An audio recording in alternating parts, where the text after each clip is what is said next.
Okay အားလုံးပဲညီကိုတွေအားလုံးပဲမင်္ဂလာပါလို့ပထမဆုံးနှုတ်ခွန်းဆက်တာပါတယ်အဲ့တော့ကျွန်တော်တို့စနေနေ့ပေါ့နော်EPN နဲ့ series ရှိပါတယ်အဲ့တော့ကျွန်တော်ဒီနေ့မှာအကြိုက်ဆုံးဒီလောလောဆယ်အကြိုက်ဆုံးပေါ့နော်အကြိုက်ဆုံးထုတ်ထားတဲ့9သင်းရှိပါတယ်အဲ့တော့ဒီ9သင်းကိုကျွန်တော်ရွေးချယ်ပေးခြင်းမှာပြောပြပေးခြင်းပါတယ်အဲ့တော့အခုလက်ရှိဒီဖွင့်လှစ်မှုအနေအထားရဲ့လက်ရှိ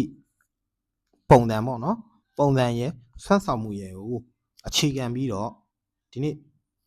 အကြိုက်ဆုံး9သင်းပထမဦးဆုံးအာဆင်နယ်နောက်ထပ်ကျွန်တော်ဒီအကြိုက်9သင်းပေါ့နော်အကြိုက်9သင်းကကျွန်တော်တို့ဒီမောင်းကစားတာတပွဲကောင်းကစားတာကြိုက်တယ်လို့ကစားပါအဲ့တော့ကျွန်တော်ရဲ့ရွေးချယ်မှုအနိုင်အပိုင်းရွေးချယ်မှုကတော့ channel မှာပဲ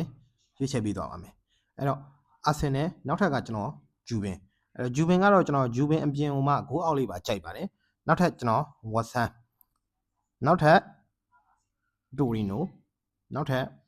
ကိုမိုအဲ့တော့လီဗာပူး6သင်းဖြစ်သွားပြီပေါ့နော်ကျွန်တော်6သင်းဖြစ်သွားပါပြီဒီ6သင်းကိုကျွန်တော်အနေနဲ့ဒီနေ့မှာတော်တော်လေးအကြိုက်တွေ့ပါတယ်အဲ့တော့ခါကျတော့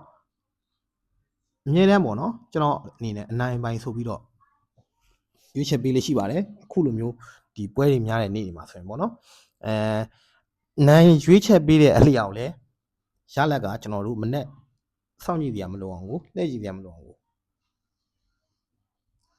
မှန်ကန်တယ်ပေါ့နော်အဲ့ဒီရွေးချယ်မှုကတော့ဒီ channel မှာပဲကျွန်တော်ရွေးချယ်ပေးတော့ပါမယ်အဲ့တော့ဒီအညီကိုတွေအတွက်တပွဲအနိုင်ပိုင်းကိုရွေးချယ်ပေးပါဆိုရင်ကျွန်တော်ဂျူဘင်နဲ့ဂျူဘင်ဂိုးအောက်လေးကိုရွေးချယ်ပေးခဲ့ကြပါတယ်အဲ့တော့ channel မှာတော့နောက်ထပ်တပွဲရွေးချယ်မှုလေးရှိပါမယ်အားလုံးပဲတာယာလှပတဲ့ညလေးတစ်ညကိုပိုင်ဆိုင်နိုင်ကြပါစေဗျာကျွန်တော်တို့ဒီနေ့စနေနေ့မှာအကောင်းဆုံးကြိုးစားတင်ဆက်ပေးထားတာဖြစ်ပါတယ်အဲ့တော့ခါကျတော့ channel လေးကိုလည်း